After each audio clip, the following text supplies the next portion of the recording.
Hi, this video is going to be doing some exploration, and hopefully will facilitate our human revelation and deliver a more in-depth and wholesome understanding of Jah, or God, whichever name you give to God, which we know there's only one God anyway. So to start with, I have to thank two boys and another friend who, she hasn't made a video but she's had her experience as well, so there's 3 people. And basically I'll just talk about the 2 boys really, because they've made YouTube videos, or YouTube videos have been made sharing their experience. And one boy is in Israel who had an out-of-body experience. He was in his light-being body after he died for 15 minutes. And the other boy had prayed very hard asking for an out-of-body experience, and then had experienced that same night while he was sleeping. And I've not shown the videos here. I'll try and find the videos to put them at the bottom of this video so you can have a look for yourself. I do believe both boys are telling the truth, that they truthfully and honestly had those experiences. And it is significant that both experiences are completely different to each other, even though they're both about God. They both say more or less the same thing, that there's a kind of judgment going on, and but clearly the heaven and hells, well, the heavens that they find themselves in are completely different, and it's a completely different scenario, an experience that each boy has. And it's very clear that the American youth, his experience fits in perfectly with, you know, an evangelistic vision of heaven and hell, and the Israeli boy's experience fits very perfectly with the Judaic understanding of God and heaven and hell, as it were. So, you know, and I do understand the difference between an inner experience, which I've had in the form of dreams, like when I had a dream of Prophet Muhammad, and I've also had the experience of an external supernatural experience in which I did witness a light being, an event of light being. So what I understand is that those 2 boys, and there's lots of other children like them as well, there's a boy in Russia as well, you know, there's lots of children and adults that have these kind of experiences. We don't get to hear about them all, okay, because we are spiritual beings. Spirit is thought, and our minds are very, very, very powerful. The power of the mind. And the thing is that the mind can transport and take people to places and show people things according to what the mind itself has been fed as knowledge.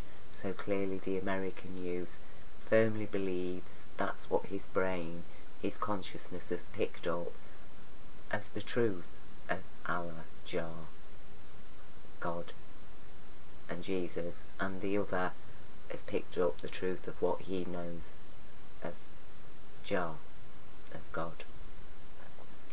And doubtless a Muslim person would have a different, maybe have a different understanding, you know, or a Hindu would have a different experience, because we all carry the concept of God within our minds without fully realising exactly what that concept is. And so this young boy, his concept of God is he's sat on a throne with Jesus, and there at the foot of the throne there's a big pit of fire, and they both sit there quite happily tossing souls into the fire.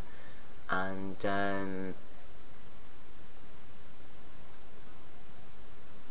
there's a message of forgiveness. It's very difficult to imagine Jesus, who asked us to forgive our enemy, just happily sitting there listening to people screaming while being thrown into the fire. But obviously that is what the boy's been told. That is what his mind conjures up of God. And so his mind gave him a spiritual experience, but he could not understand that experience beyond what his comprehension is. Other people have experiences, very similar experience, but instead they meet aliens because they're into ufology, you know.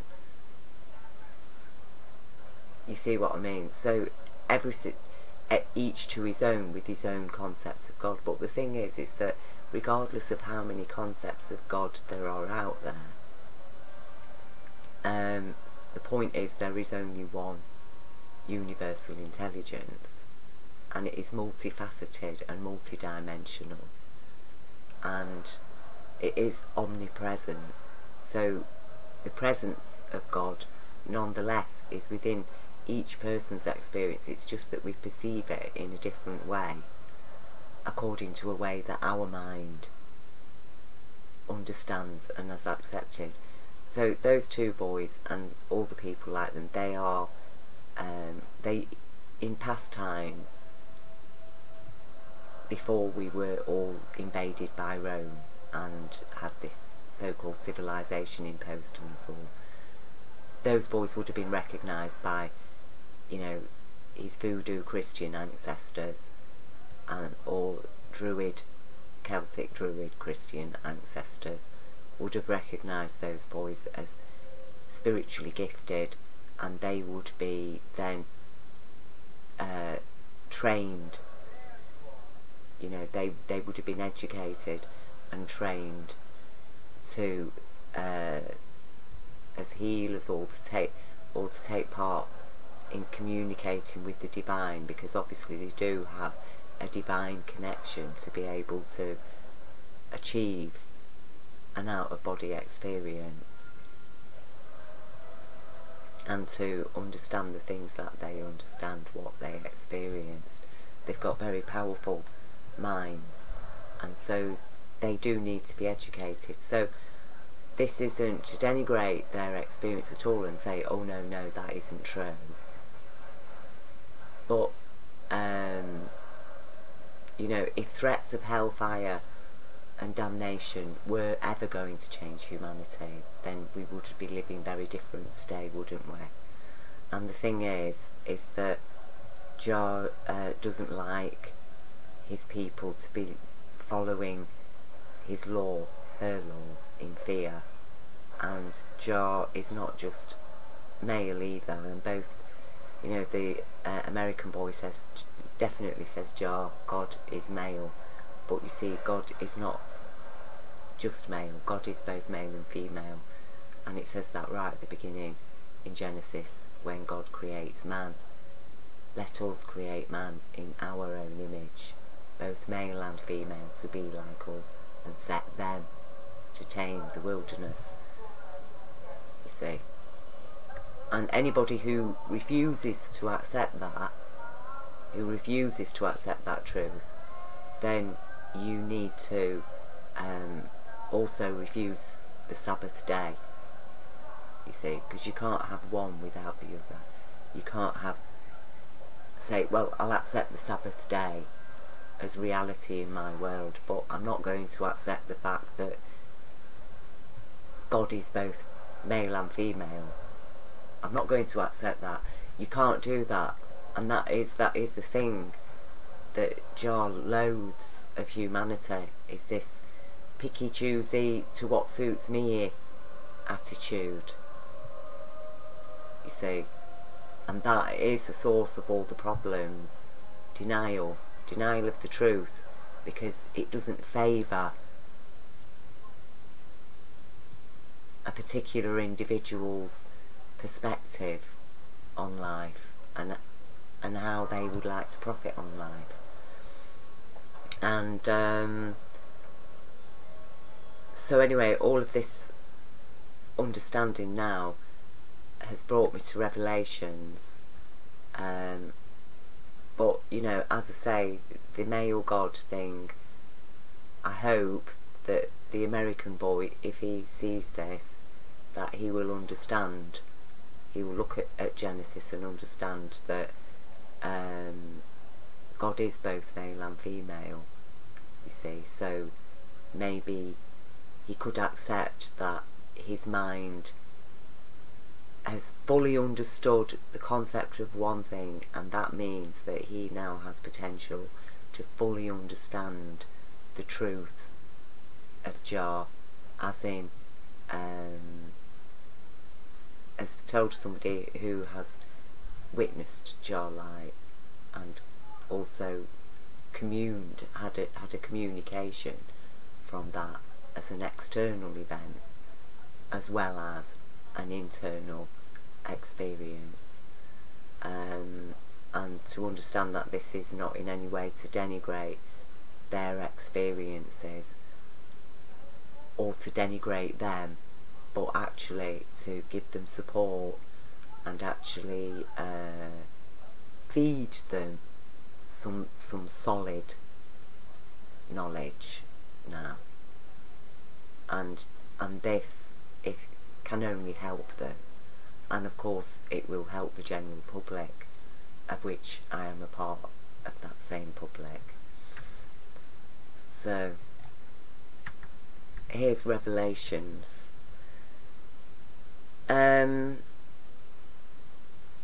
I think actually before we start, I would like just to say something about forgiveness, because both boys do say to people, you know, forgive. But I think,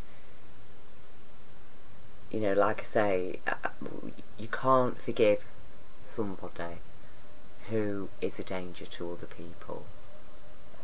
You just, although you've forgiven them, they do need, if they're a danger to other people, they need to be arrested, don't they? They need to be incarcerated, so as not to harm other people, because our forgiveness cannot leave other people at risk. Jesus said, forgive 70 times 70. That's for people who are trying, who are aware. But obviously you're not going to allow somebody to abuse children 70 times 70, are you? Oh, there he goes. Abused another child again. Attacked another child again. Oh, never mind. Forgive. Forgive. No. Because forgiveness is for people who ask, people who confess, people who atone, people who are capable of learning.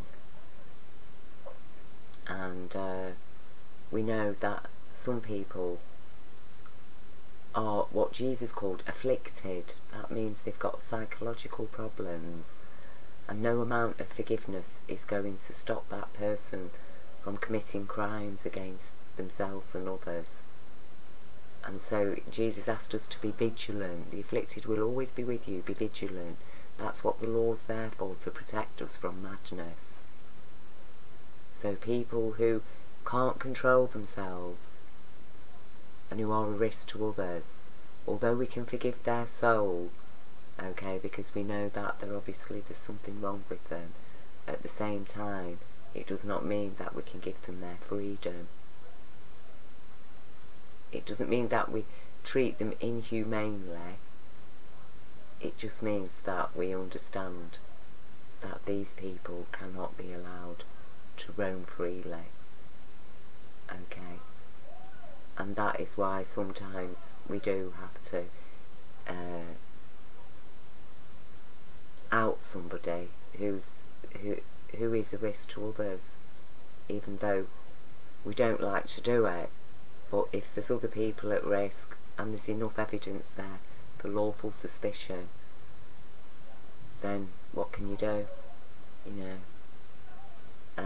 And in this society, unfortunately, a lot of people who do out people, they're the ones that end up getting persecuted for some strange reason. But you know, we are living in a mad upside down world. So anyway, getting on to Revelations. It's a very annoying piece of work. Is what was my first impression of it when I read it when I was a child. Probably under the age of 10 I was reading by the time I was 5 and 6 years old. It's a very annoying piece of work. It's very mixed up.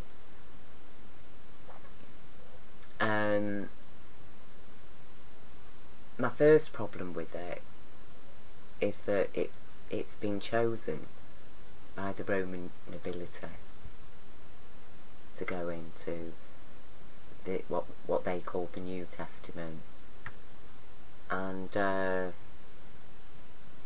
New Testament was not written by Jesus. I mean, for my own personal, according to my own personal opinion, the only part of the New Testament I've got any time for really are the parts that directly talk about Jesus. The rest of it, I find it really contrite, hypocritical, contradictory, full of guilt and self-loathing, and I'm not saying that there's nothing good in there, but a lot of it it's so convoluted. I can't get on with it. I can't get on with it. And you know, the Romans presented the New Testament as if the Old Testament could now be discarded, when no, the Old Testament is the original Testament, and the so-called New Testament was written by people who'd usurped Christianity, who'd murdered thousands of early Christians, most of them black African voodoo Christians, okay, because that was the impact of Christianity, of Jesus on Africa. When they learned about Jesus, that was when they fully understood that the Roman nobility that had invaded and was controlling their resources and lands was not superior to them, and that actually their original culture was more in keeping with God than what Rome was imposing on them, and that gave them, empowered their spirit, their righteousness, and in righteousness they kicked Rome out. They refused to serve Rome anymore. They abandoned all the Roman gods, and they returned back to their own culture and became voodoo Christians. And it was because so many African people were martyred that when Rome finally was forced to admit defeat, really, and usurp Christianity, which is definitely what it did, it made a compensation of the first 500 saints in the Catholic Church, which is what I read on their website,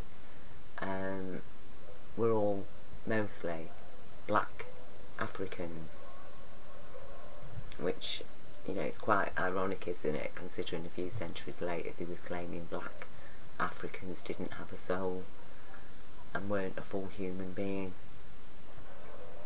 But that's the fact of it. And, you know, that was the other thing I always found difficult, you see, about the New Testament, because it's very heavily influenced by St. Paul, who became St. Paul, who was formerly Saul, who murdered loads of the early Christians, probably murdered a lot of the saints, the African saints that were first made saints, the martyrs.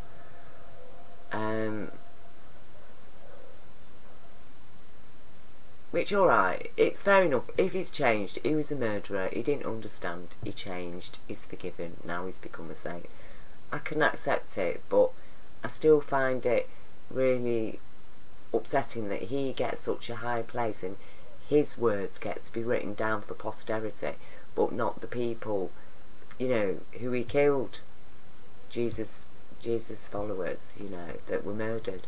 So I find that unfair.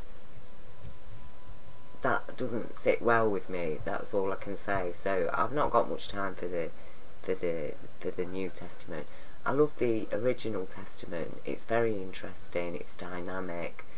It tells a lot of different stories and gives a lot of different perspectives. And because what you're looking at with the Bible is a historical record of human spirit, aren't you? Human psychology, human thinking, what we believed, what were our motives, what was going on then, how did we perceive the world. Now, the person who wrote Revelation, the first problem with it is that he's trying to pass himself off as John the Apostle, disciple of Jesus. But then we know now for sure that quite correctly the book of Revelation has been dated to 96 AD, and therefore this definitely was not written by the Apostle John, disciple of Jesus. And so who was it written by then?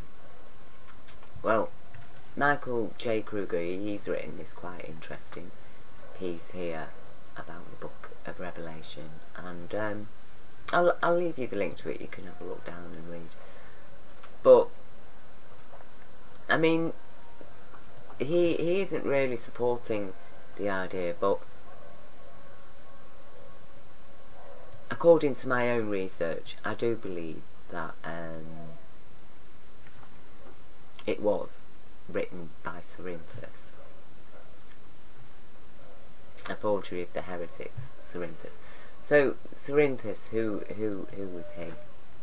Well, he was a Greek Gnostic, an early Christian supposedly, and he believed that Jesus would establish this 1,000-year reign of sensuous pleasure, the rapture, after the second coming, but before the general resurrection, a view that was declared heretical by the Council of Nicaea.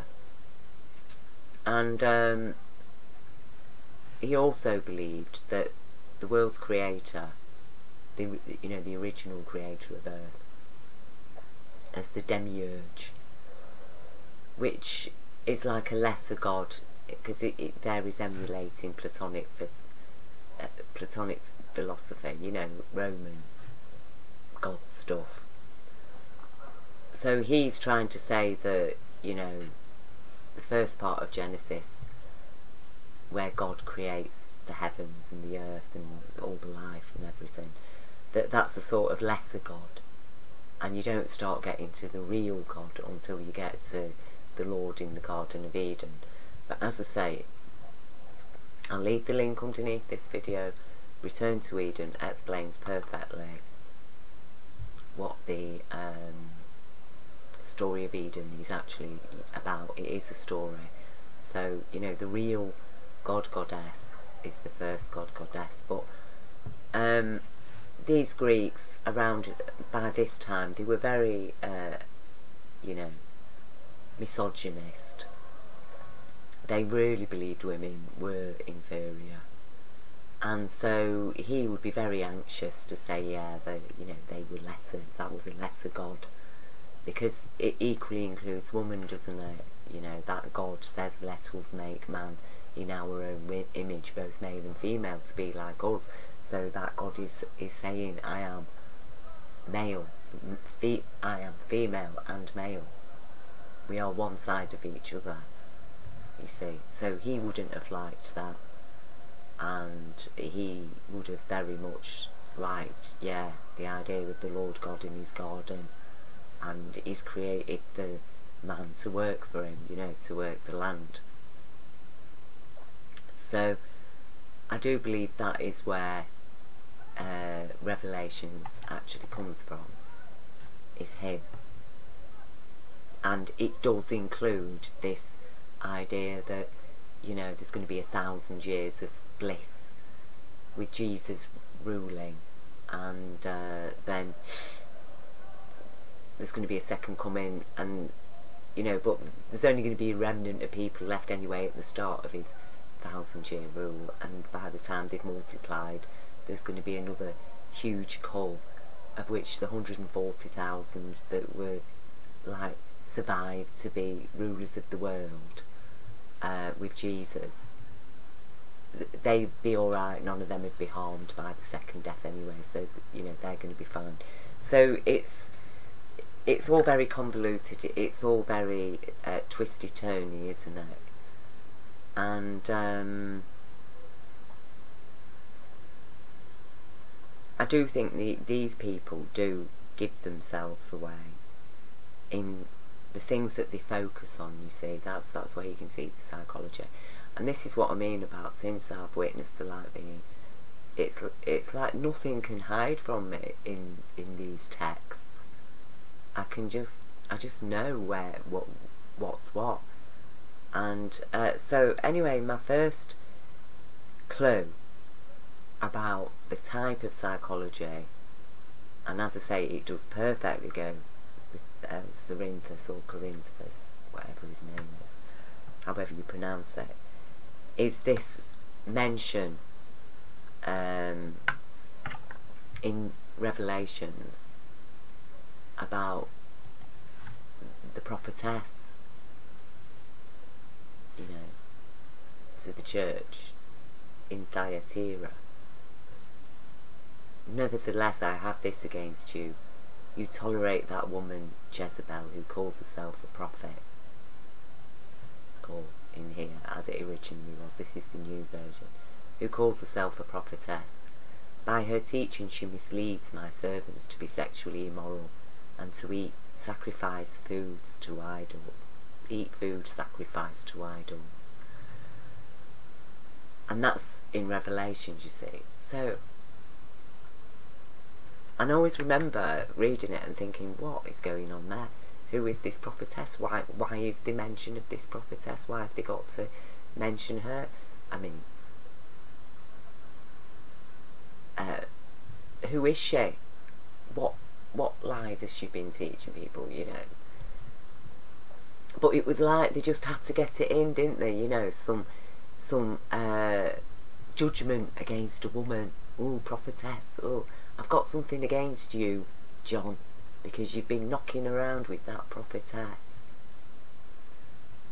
Well, the thing is that I do understand that this book of Revelation is basically a plagiarism of the prophecy of Isaiah, with a few other bits and bobs mentions from other prophecies in the original Testament as well, you see. And when you read that prophecy, it's very, very clear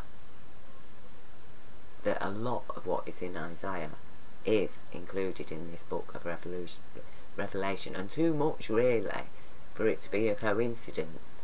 And certainly it is not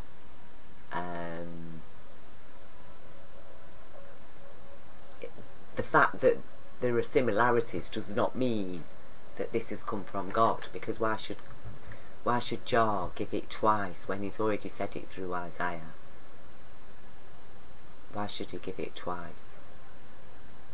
And so if we go to Isaiah, the book of Isaiah, okay, and I'll just go up to chapter 8, it's in,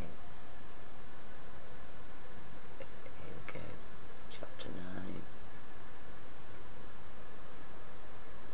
I think it's here we go.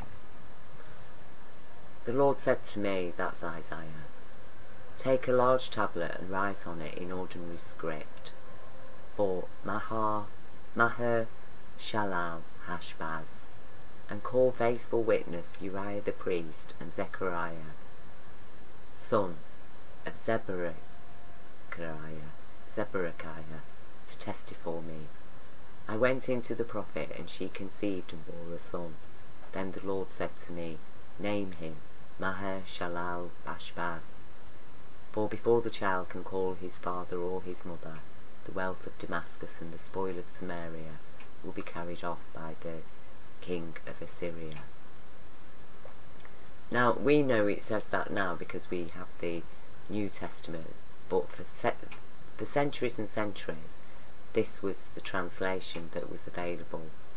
And there you can see, I was intimate with the prophetess, and she conceived and bore a son.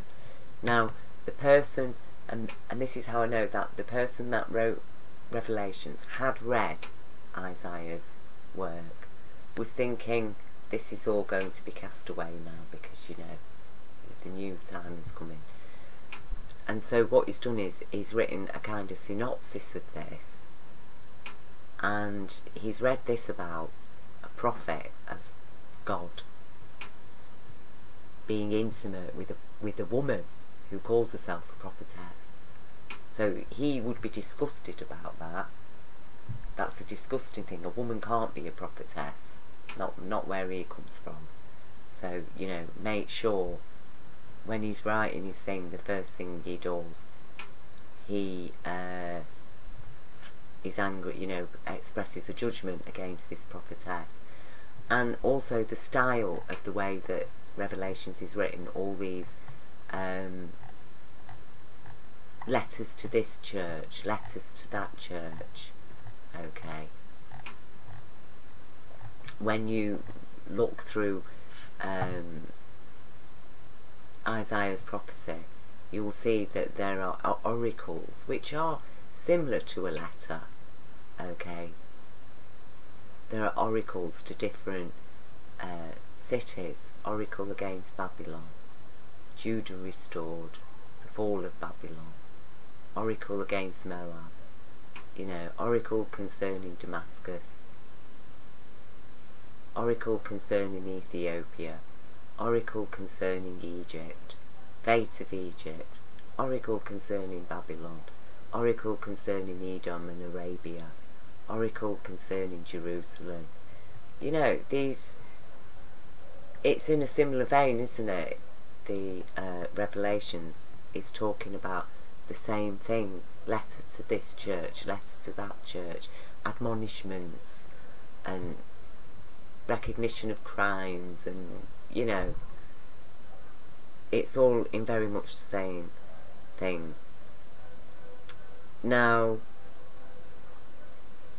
the other thing that is really odd as well is that in Revelations,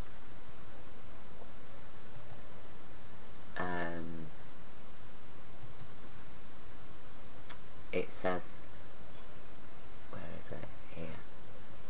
So from 16, I have sent mine angel to testify unto you these things in the churches. I am the root and the offspring of David, and the bright and morning star. I, Jesus, bright and morning star.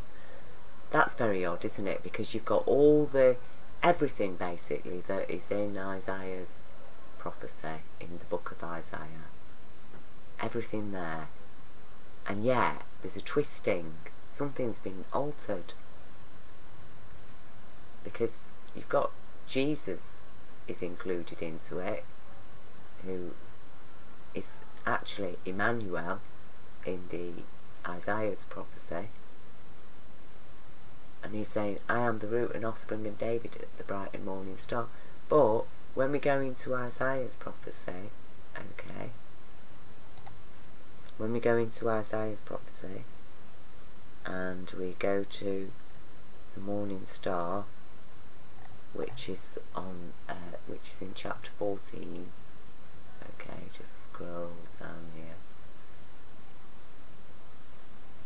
Chapter 12. Here we go. Chapter 14. So here you go. How you are fallen from heaven, O day star, son of the morning.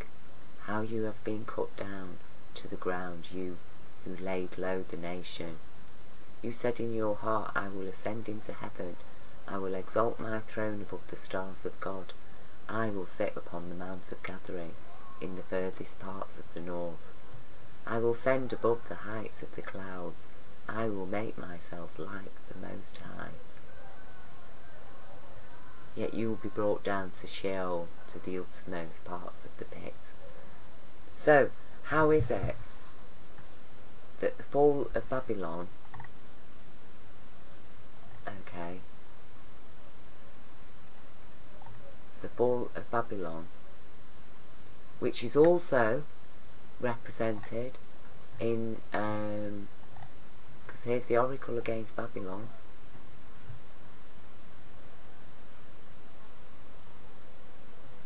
So it's included the fall of Babylon, but it's placed the whole prophecy in another time.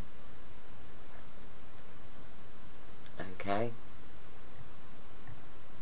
It's placed the prophecy in another time and actually made the morning star, who is, it said, is going to go into a pit, a dark place, okay? But then, no, in Revelations, apparently, that's Jesus. I'm the root and offspring of David and the bright and morning star. And there's another prophecy in the Bible, I think it might be either Ezekiel or Elijah. I always get mixed up between the two, but Lucifer, that's the meaning of his name, morning star.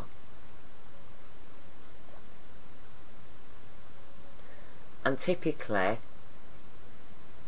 right, because let's remember, if I'm correct here, and we're dealing with a forgery, a person who is trying to pass themselves off as John the Apostle, who has plagiarised Isaiah's prophecy and twisted his words and tried to make it fit in another time, in another place, okay? And look what he says here. For I testify unto every man that heareth the words of the prophecy of this book, if any man shall add unto these things, God shall add unto him the plagues that are written in this book. And if any man shall take away from the words of the book of this prophecy, God shall take away his part of the book of life, and out of the holy city, and from the things which are written in this book. He which testified these things saith, surely I come quickly. Amen. Even so, come, Lord Jesus. So yeah, basically he doesn't want anybody else to do what he's done, does he? You know, it's like these partners, innit, who are always accusing the lover of having an affair, or their partner of having an affair, and 9 times out of 10 you find out it was them, the accuser, who's been having the affair. So that I find very disturbing, to find that written in something that is obviously being directly plagiarised from Isaiah.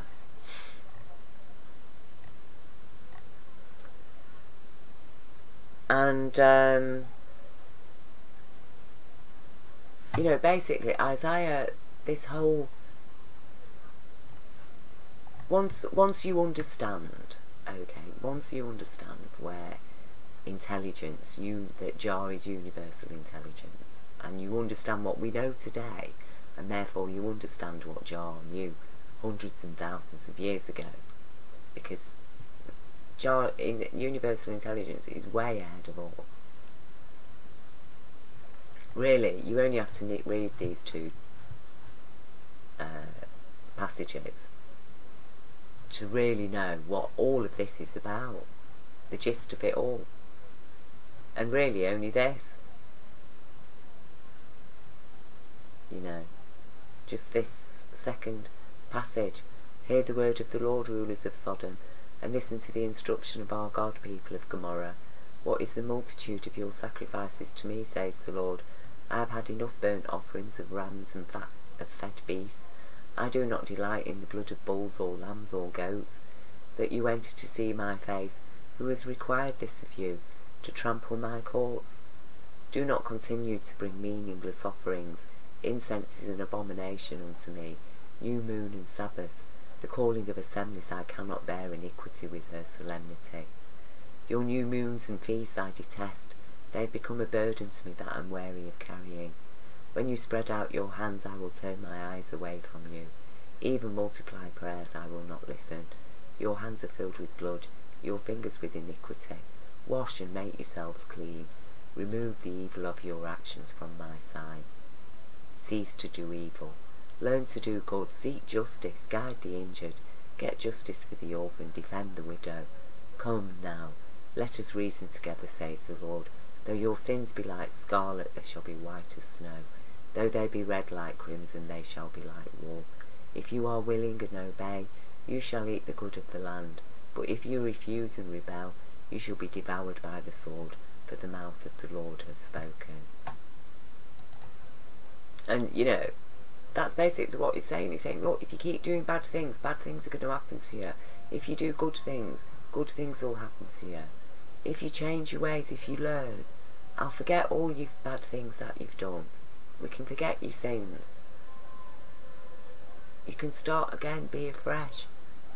Clean yourself. Jesus told us to go and get baptised, didn't he? Why? Because Jesus read Isaiah. Jesus refers to Isaiah directly. Jesus learned from Isaiah.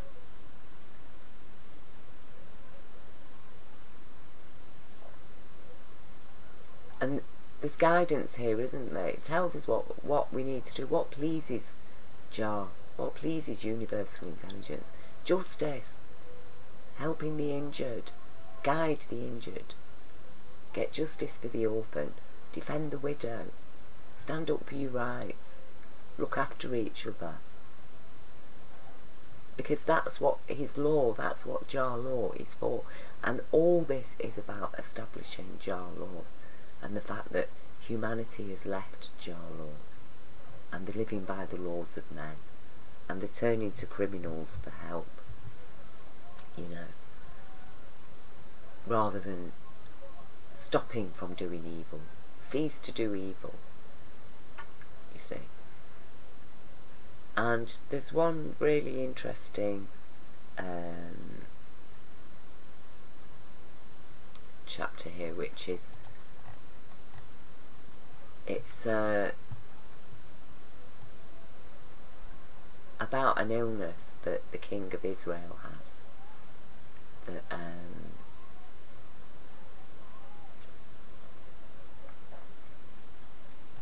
think it's down here somewhere. I thought I had the number of it. But, well, there's a story where the Lord asks Isaiah to go to his king, Ezekiel, and tell him that he's going to die. He's got to put his house in order. He's ill. He's going to die. And Ezekiel gets really upset and prays to the Lord and says, oh, please don't kill me, you know, I've been really good, please remember how good I've been to you. And then the Lord God sends Isaiah back to the king, who tells him that, look, you're not going to die. The Lord's heard your prayer, and instead you're going to have another, he's given you an extra 15 years to live, and he's going to help protect your lands as well. And I thought it was such a nice story. It shows how compassionate the Lord is, and the fact that just because his prophet has said something, it does not necessarily mean that that is going to happen. That we can intervene. Okay, so in this case Ezekiel intervenes in that prophecy. He says, oh, but please don't let this prophecy come true. He doesn't take it that because the prophet has said it, it is actually going to happen, does he? You see.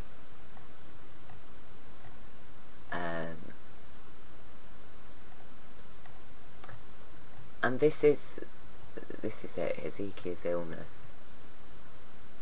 But there's something else being explained here. There's something else, a deeper, and this is what I mean about these ancient scripts. Have got so much to give. They're so rich in information and knowledge and guidance, because it's also showing us the intelligence of the Lord God, doesn't it? Because by telling Ezekiel while he's ill that he's going to die. You know, Ezekiel is then compelled to face the reality of his own mortality, isn't he? And obviously he's really scared, he doesn't want to die. But then when the Lord says to him, oh, but don't worry, you're not going to die. You're going to have another 15 years. He feels really blessed. Oh, wow, I've got 15 years left. But if his prophet had just gone to him and said, oh, the Lord says in 15 years you're going to die, he'd be thinking, oh, I haven't got long left. You know, but from having no time at all to being given 15 years. And that is the intelligence of the Lord God, you see. And that's why the Lord God is a compassionate God, a kind, caring God, a caring intelligence. And it teaches us in ways that we don't recognise, we don't always know. But in this way, the Jah employed his servant Isaiah, his host, who was host to Jah Light, Jah Intelligence, and Jah Law. He employed Isaiah to teach King Ezekiel how to value his life, how to appreciate his time. You see, that's a really important point. And how the way something is explained to us, because, you know, Isaiah wasn't lying when he said, the Lord said, set your house in order because you're going to die, you will not live. He's being quite honest, because we are all going to die. We all do need to have our house in order. At any time we could die. Is our house in order?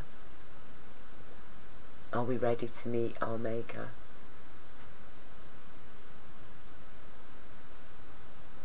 Have we done bad things that we've not atoned for, that we've not said sorry for? Have we left victims in need? You know, these are the things that are all just in this one passage. And even a minor miracle, you know, that to show Jah does have power over the sun and the moon and everything.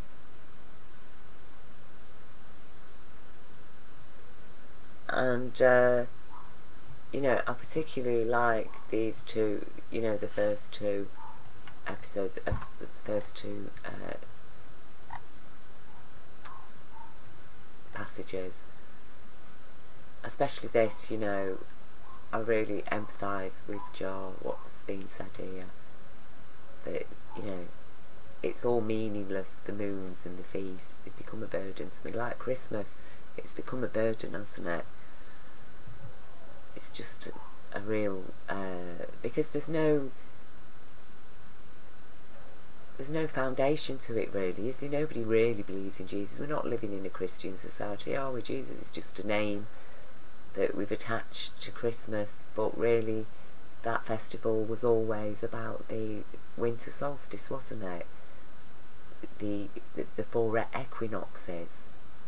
That's the real cross that's delivered humanity and Jesus to life. Jesus is representative of humanity to life. That's the real cross.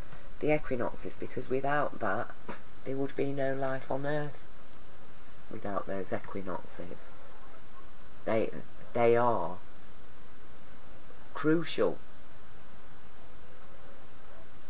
to the seasons, to the fact that our planet is turning and orbiting, and we have a tilt. Otherwise we wouldn't have these. You know, one place would be winter all the time, another place would be summer all the time. So that's the cross of life, not this instrument of Roman torture that they've been you know, telling us to believe in. So that is the other thing. That's why we can't trust the Romans.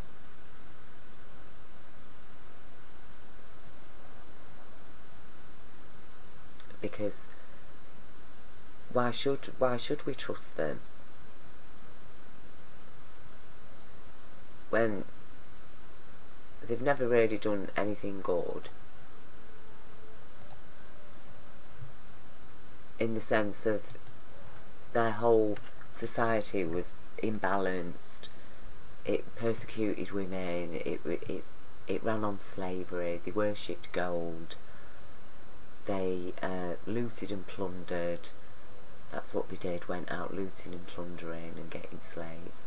So they weren't very nice people, and then all of a sudden, when they've lost control of everything by people who believe in Jesus enough to have returned to their original culture and take Jesus with them, because like the Africans returned to their voodoo culture, but they took Jesus into it with them. They became voodoo Christians.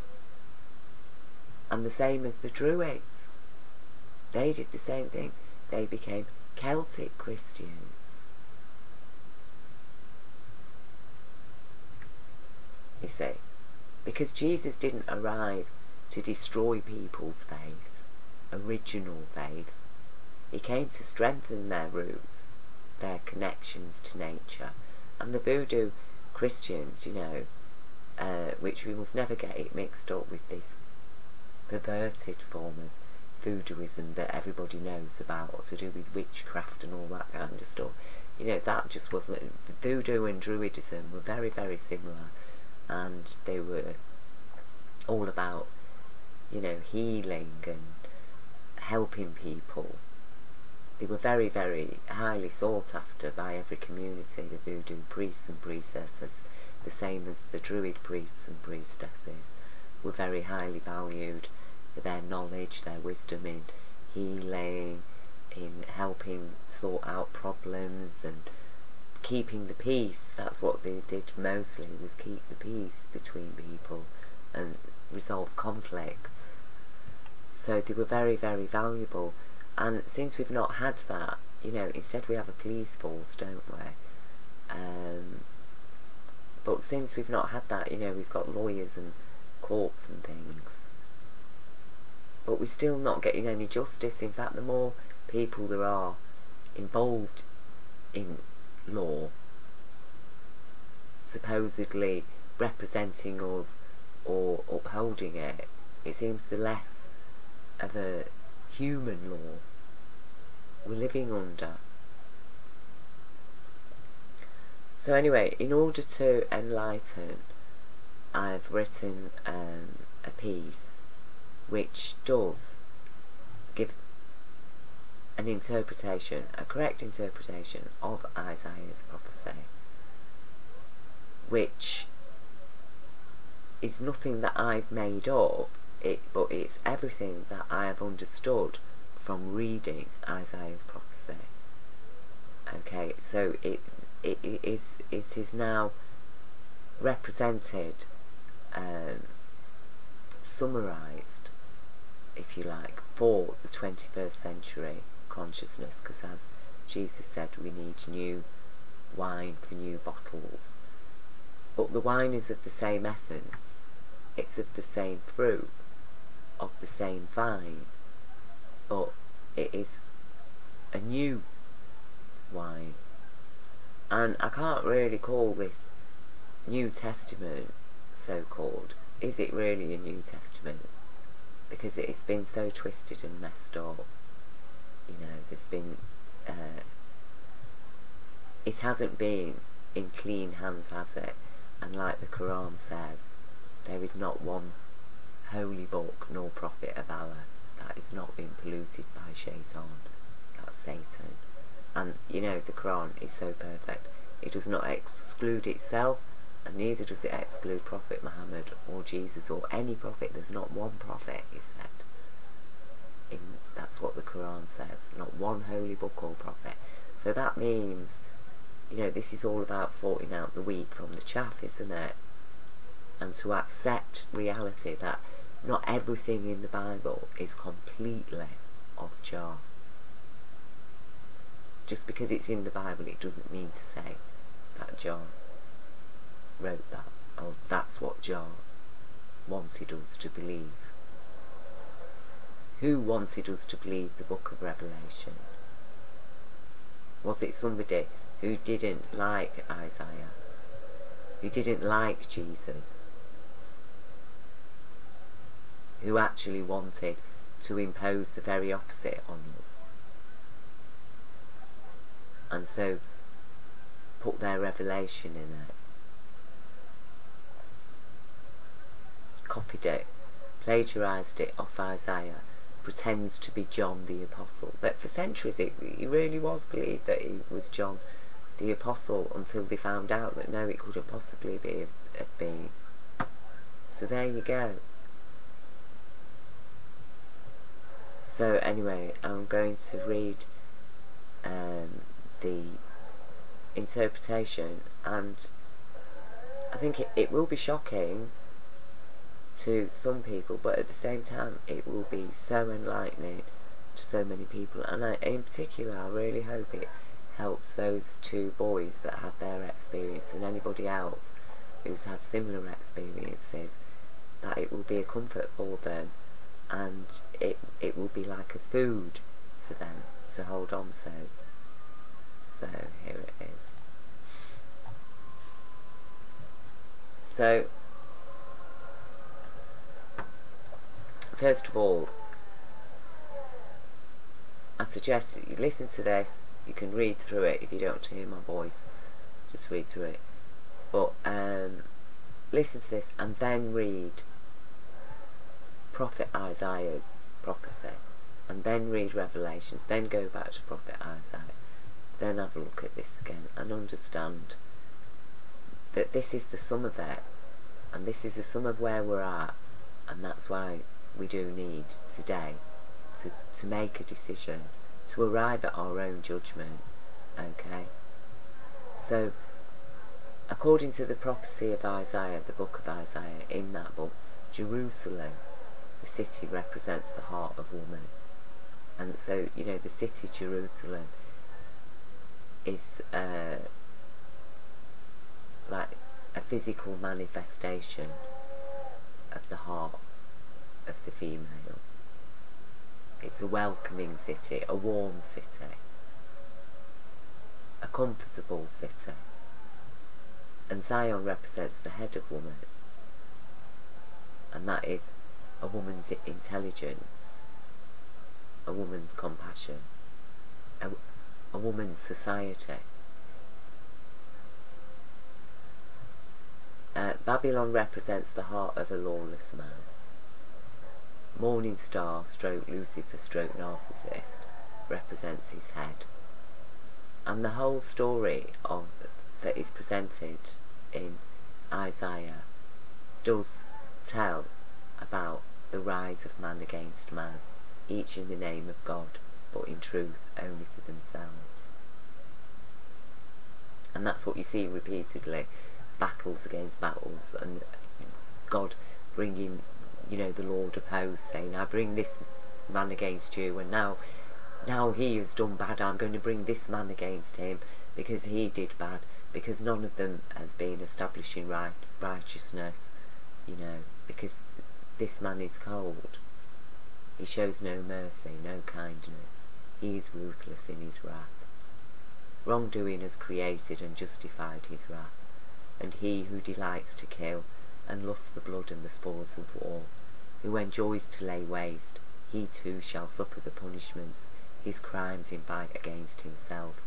For all who live by the sword shall die by it, unless it be the sword of justice, for it is light to cut down spiritual wickedness in high and low places. The truly righteous are forgiven for the crimes the wicked entice them to commit.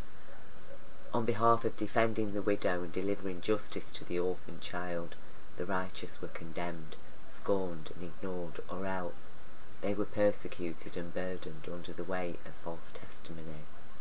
and as a scapegoat and for distracting attention from the crimes of the self-righteous, who seek to aid none but themselves, though all their efforts will prove to be ultimately in service to the Lord God. They shall reap what they have sown. They did not sow righteousness, they did not sow compassion, they sowed hatred and oppression, that like an eternal flame will rise to devour them, as they rose only to devour. Under Jah law the wicked shall be like the dead, corrupted in the anger and hate they so long imposed on the meek and righteous. They shall be a revulsion to witness, and those most blessed of Jah shall pity them. A lawful society is an oppression and a jail to the criminal psychology. Every opportunity for crime is sealed, just as the prophecy is sealed, so to prevent the criminal from taking advantage, as a warrior does not reveal his battle plan to his enemy. And now, amid the throes of war, the battle plan is revealed as fast as the enemy is falling from the stars. See how low he is sunk for the sake of spoils, and not for sake of justice for the orphan, nor to assist the widow in her cause. All of this when he knew, and chose to ignore the truth and law of the Lord God. Instead of admitting his crime or empathising with the aggrieved, he stands stubbornly defensive and seeks to attack so as to deny the law and truth that prove him wrong. He cannot see that admitting to the wrong will prove him right. He cannot but comprehend forgiveness, for compassion and understanding are alien to his spirit. Because his mother is one who lusts for the spoils of war, and he, her son, is like a dog she trained to fetch. And his father is a drunken fool, lost in his delusions of self-grandeur, as if he made the stars and the sun and the moon. It is he who relies on the wicked to provide him arms and security. It is she who does not lament, mourn or grieve the father's absence, longs for trinkets and high status as her husband's beloved, and she is naught but that which his thoughts have desired of her, haughty, proud, and cold-hearted. And if he shall not change, if he cannot be defeated from without, he shall be defeated from within, and in that cause even a single righteous soul shall rise in defeat of the thousands who worship him as God, and in defence of the innocent and meek. The law is an iron rod, swift on the balance of justice, to serve rich or poor, young or old, babe or man, plant or creature. The weakest shall not fear the strongest, and the mighty shall not oppress the meek. The living God is with the righteous and the powerless, the oppressed and persecuted, the degraded and impoverished have suffered on behalf of Jah Love. But it was not by Jah will, but by the will of him who desires only to fulfil his lusts, the lusts that lead men astray, the lust for wealth and power, for sake of satisfying foolish pride and the right to own a slave. Because Jah created man with his own will and choice to choose intelligence, that is the beneficence of Jah law, and all man's actions against the law will bruise only himself, injure his own children, malign his own wife, until finally he abandons his battles for power, until finally he knows the only true power is Jah law, and Jah law is the foundation of unconditional love for one and all. Jah law is set to replace lust with respect, pride with satisfaction, shame with honour, degradation with dignity. All who love Jah law, who love justice, who fast because knowing suffering of others they cannot eat, who wail because they care, who cry aloud for sake of the children, who writhe in pain to witness and participate in filth, who pray to Jah for a shortening of their days, all of these shall know the gift of eternal joy. Jah has no desire for sacrifice, all are an offence, because it is to Jah like murder to slaughter an animal. Happiness is for those who show kindness to life. Jah is most compassionate, most merciful and most kind. Jah is reasonable, forgiving and understanding, because Jah take everything into account. Jah delights in those who have courage to ask a question and who are open to receiving an honest answer. These are like a little child to Jah, for they feel no fear of their Lord God, and yet they fear to lose his or her love. They fear to cause anguish or concern. They fear to break the law, as a man fears to kindle a fire in a barn full of hay. They understand the strength of Jah Love is the strength of his wrath, to witness his beloved acting in loving ways. As a father is angered to witness his child at risk, putting children at risk. As a husband is outraged against he who offends his wife. Love is a powerful pool of emotion, and when crimes fall in like rocks from a height, is it a prophecy to predict the tsunami? Only Jah Lord delivers calm to the waters, to live lawlessly, to guide a child with false information that tells them they will not fall if they step off a high cliff. This is the fuel feeding the flames of Jah wrath, and the wicked delight in the chaos, seek power for themselves to live far from Jah law. They being fools do not know, the wrath will grow, and the battles get hotter. Reality is a harsh teacher to the harsh. They have enslaved the meek and righteous to carry the weights of their unlawful conscience, to bear the burdens and pay the price of their master's crimes. For he is a lord who is not a lord, he is a man who was but is not. The law has condemned him, and he knows his time is short, yet still he has no faith in Jah, still he can receive no forgiveness in his heart. See how fast he runs in his madness, but he cannot run away from himself. And now his captives are free to return the burdens of his conscience, that were worth their weight in gold to fill his coffers. How he shall weep when his gold cannot save him, when no amount of linen can cover his nakedness. For man is nothing but dust if the spirit of Jah does not dwell within him, and his woman a mystery to be known and then cast aside. She is but a vessel, a clay pot to bring his characters into life, his criminal people obedient to his legalities that facilitate the freedoms to commit crime. And even she is a fiction of a fiction through the legacies of time. In the daughter of Babylon dwells Zion, because before she was a daughter, first she was made a slave.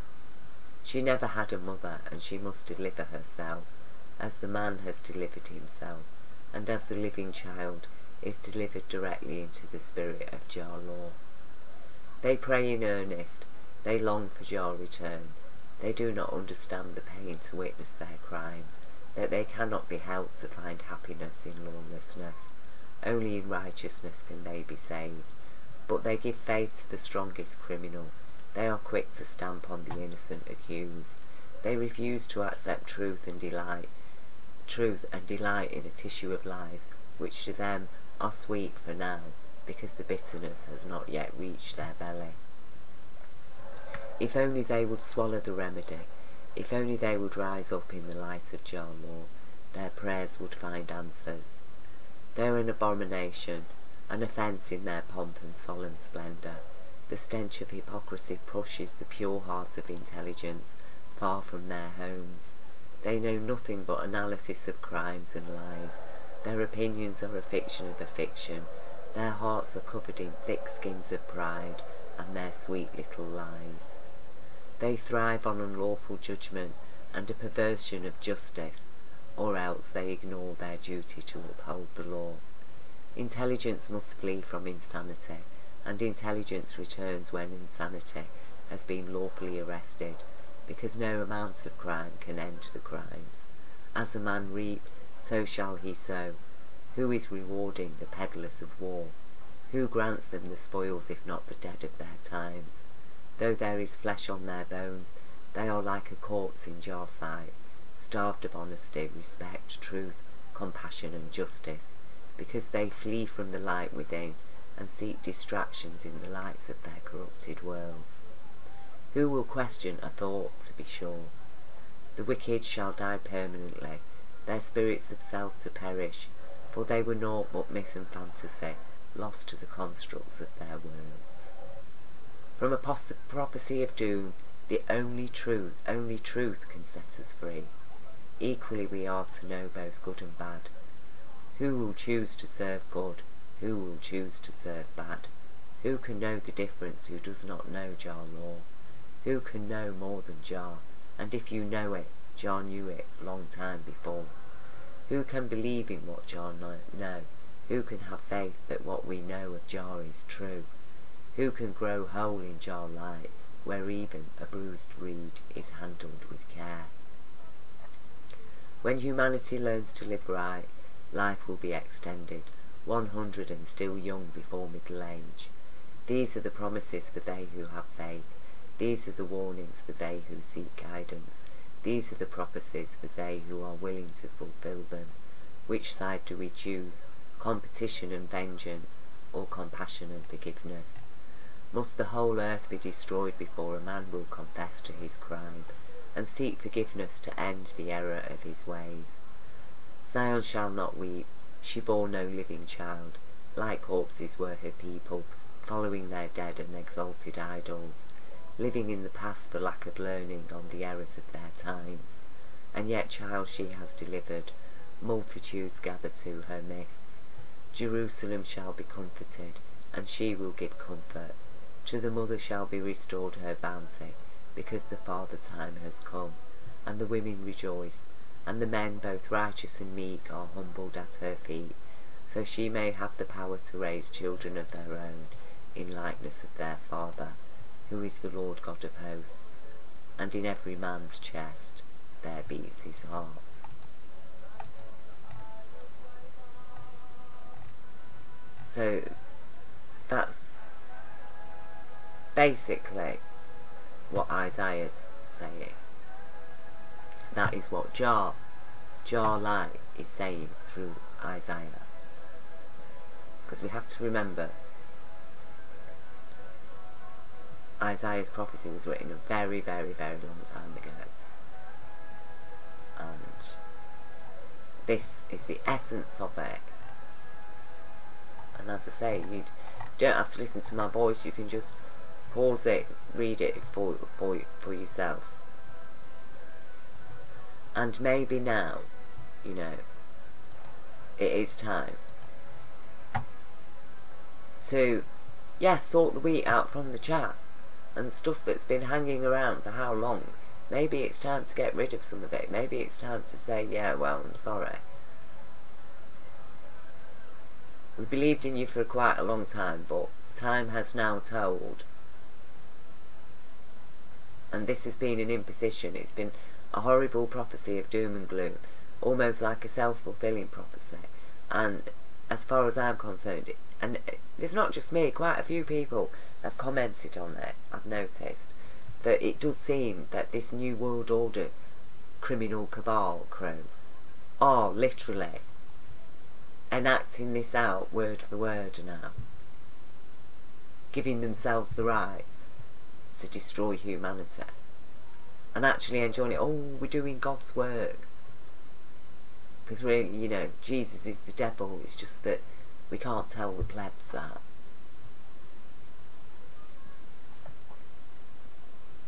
And so I don't trust it. Jesus didn't write it. Jesus never said nothing about it. Jesus, I know, had learnt a lot from Isaiah. And from the other prophets, from the original testament. That's what nourished Jesus. Okay, and Prophet Muhammad loved Jesus as well. And a lot of Prophet Muhammad's understanding, it is directly connected to Jesus and what Jesus learned from the original testament, because they all follow on from each other. So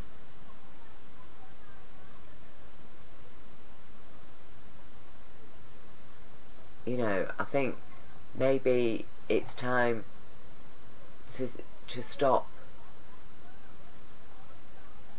living according to how we're being told to believing what we're told to believe, but to actually learn, you know, take courage to learn, to question, ask a question, be like a little child, ask questions, find the answers, because otherwise we are going to be ruled by this egotistical oligarch that calls itself a man or a woman even. Whatever it is, it's not a proper human, it's an oligarch. Not a father, not a mother, an oligarch. An imposition. And it's all want, isn't it? And maybe it's time now to stop giving psychopaths what they want and start giving our children what they need. And as Robert Nesta Marley say, God bless his soul, tell the children the truth.